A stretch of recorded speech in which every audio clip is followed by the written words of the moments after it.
नमस्कार दोस्तों। जय माँ काली, जय संकट मोचन हनुमान महावीर बजरंगबली। दोस्तों, स्वागत है आप सभी को हमारे इस YouTube चैनल में। तो मिथुन राशि वालों, बेटा तुम्हारे पापों की घड़ा फूटने वाली है आज। इसे रोक लो वरना बहुत ही अनर्थ हो जाएगा। जी हाँ दोस्तों, क्योंकि स्वयं माँ काली तुम्हारे पापों का दंड देंगे। और बता दे कि साथ ही आपको आज शाम करीब 5:30 बजे को आपको बहुत ही बड़ी खुशखबरी भी मिलने वाली है, जिनसे आप मालामाल बनोगे। जी हाँ दोस्तों, क्योंकि इस साल तुम्हारी जिंदगी में नया मोड़ लाएगा। तो दोस्तों, देर किस बात की है? अगर आप माता काली के सच्चे भक्त हैं तो अपने इस प्यारे हाथों से कमेंट बॉक्स में जय माँ काली जरूर लिखें। आइए जानते हैं कि आप किन कर्मों का घड़ा फूटने वाला है। दोस्तों, बता दें कि अपने पिछले जन्मों में कोई अच्छा कर्म नहीं किया होगा, जिनसे आपको इस जन्म में दंड भोगना पड़ रहा है। तो चिंता करने की कोई जरूरत नहीं है, क्योंकि माँ काली आपकी हर दुखों से और हर परेशानियों से मुक्ति दिलाएंगे।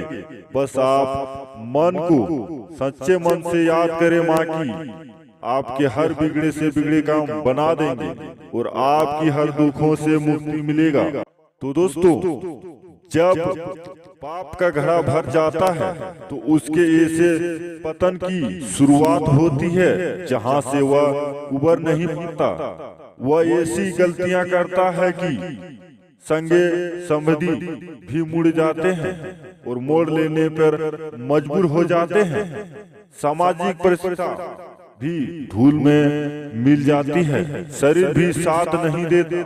वह गलतियां पर गलतियां करते रहते हैं, बुद्धि काम नहीं करता। आपके विचार के अनुसार कोई मनुष्य अपने पूरे जीवन काल में, एक वर्ष में या एक दिन में या फिर एक क्षण में जो भी पाप या पुण्य किया है उसे उसका फल जीवन भर मिलता है। जी हाँ दोस्तों, मृत्यु के बाद भुगतना भी या इसे यह भी भुगतना पड़ता है। इस विषय में अधिक जानकारी दे रहे हैं हम, जो कि आपको इस निवासी ज्योतिषी एवं वास्तु सलाहकार पंडित हिंद्रेंद्र और शर्मा, जो कि आपके इस राशि को मुताबिक आपको किन किन गलतियों का सामना करना पड़ सकता है और आपके इस कर्मों का फल इस जन्म में अवश्य ही मिलेगा। जी हाँ दोस्तों, पूर्व जन्मों के अनुसार आपने सच्चित कर्मों के आधार पर जो भी कुछ अच्छा और बुरा, पुण्य और पाप आत्मा अपने साथ लेकर आई है, वह संपूर्ण रूप से एक तरफा बुरा ही बुरा या पाप ही पाप नहीं होता। इन दोनों का, पुण्य और पाप का, अच्छा और बुरे का मिश्रण होता है। इतना जरूर है कि किसी के जीवन में सही की मात्रा अधिक है तो गलत कम, कभी किसी के जीवन में गलत अधिक है तो सही भी है। जी हाँ, गलत के रास्ते पर सबसे पहला कदम हमेशा खेल खेल में, हमेशा शौक में ही रखा जाता है। और जैसे ही गलत रास्ते पर चलना पड़ता है, स्वास्थ्य चल लेते हैं, फिर व्यक्ति को रास्ते पर आगे बढ़ने से कोई नहीं रोक सकता।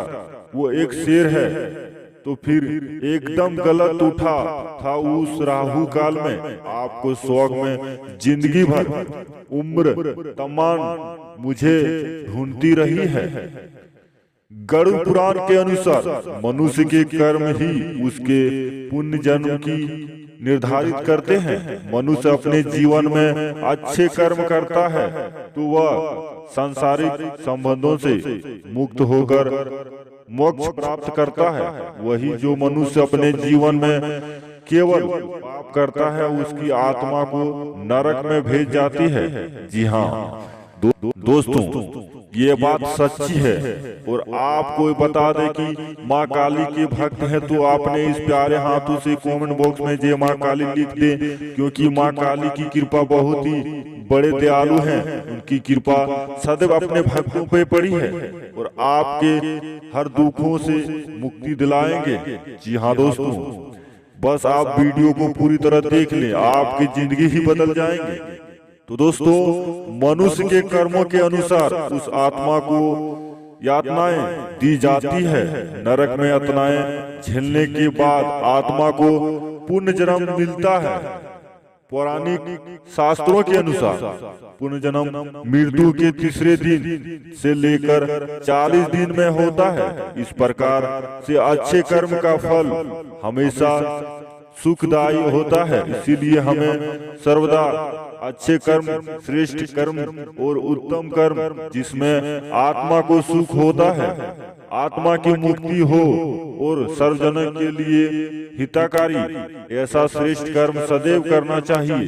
प्रभु महावीर इस शरीर को कहते हैं कि आत्मा स्वयं करता है, स्वयं भोगता है। जी हाँ, जिस इंसान पर माँ लक्ष्मी मेहरबान हो जाए उसके घर में कभी भी पैसों की कमी और तंगी नहीं रहती है। माँ लक्ष्मी को प्रसन्न करने के लिए आपको और आपके लोग घर में तरह तरह के उपाय भी करते रहते हैं। ऐसी मान्यता है कि जिस घर पे माँ लक्ष्मी की कृपा रहती है वहाँ कुछ शुभ संकेत भी दिखाई देते हैं। कहा जाता है कि हमारी जिंदगी में जब भी अच्छा या बुरा समय आने वाला होता है तो प्रकृति की हमें संकेत जरूर देती है कि लेकिन कभी कभी इन संकेतों को हमें समझ नहीं पाते हैं, क्योंकि उन चीजों के बारे में हमें ज्यादा जानकारी नहीं होती है। ऐसे में आज हम आपको कुछ ऐसे ही अच्छे समय के संकेत के बारे में बताएंगे जिन्हें जानने के बाद आपको अच्छा समय आने की दशक समझ में आने लगी। तो आइए जानते हैं क्या वो संकेत हैं। अगर रास्ते में कहीं जाते वक्त आपको अपनी दाईं तरफ कोई बंदर, कुत्ता या सांप दिखे तो यह संकेत कि आपके पास धन आने का संभावना है।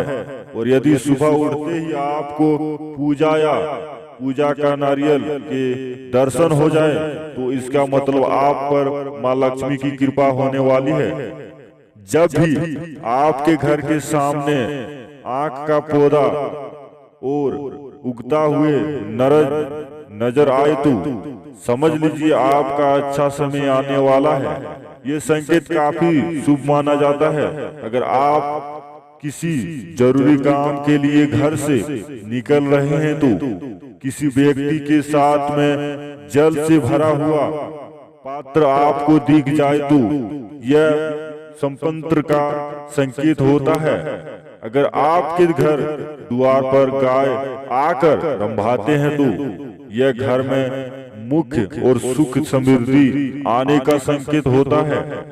ऐसे में गाय के घर आने पर उसे रोटी जरूर खिलाएं।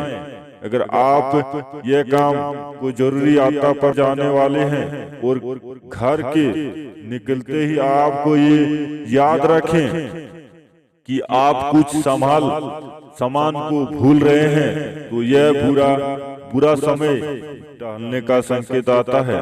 जी हाँ, यदि आपको रास्ते पर चलते चलते कोई सिक्का पड़ा मिल जाए तो समझ लीजिए कि आधार दिया हुआ पैसा आपको जल्द ही वापस मिलने वाला है। इसके अलावा आर्थिक संकट का तंगटी और आपको बुरे वक्त का लाभ होने वाला है। पूजा के दौरान यदि आप भगवान की प्रतिमा का फूल या पत्ता आपके सामने गिर जाए तो इसका मतलब होता है कि भगवान आपसे प्रसन्न है और जल्द ही आपको मनोकामना पूरी करेगी। जी हाँ जी दोस्तों, किसी नौकरी के लिए इंटरव्यू देते हैं और जाते हैं समय अगर आपको कोई गाय या नारियल दिख जाए तो यह शुभ माना जाता है। आपको अपने आसपास रंग बिरंगी तितलियां दिखाई दे तो इसका भी मतलब आपकी जिंदगी में बहुत बड़ा बदलाव होने वाला है और आपके इस राशि पर बहुत ही बड़ी खुशखबरियां दिख रही है जो आपको आज शाम को ही मिलेंगे। बस आप सच्चे मन से वीडियो को देखें और सच्ची श्रद्धा से कमेंट बॉक्स में जय माँ काली लिख दे, आपकी हर मुराद पूरी करेंगे माँ काली। और बता दे आपके इस पापों की घड़ा जो फूटने वाली है वो कलयुग का बहुत ही भयानक रूप लेने वाला है। जी हाँ दोस्तों, क्योंकि माँ स्वयं देंगे तुम्हारे इस पापों की दंड, और हनुमान जी की कृपा से आपके ऊपर बहुत ही कृपा बरसने वाली है, जो कि आपको पैसों से भर देंगे। जी हाँ दोस्तों, यह बात सच्ची लगी तो आपको एक बार सच्चे दिल से जय श्री राम जरूर लिखिए।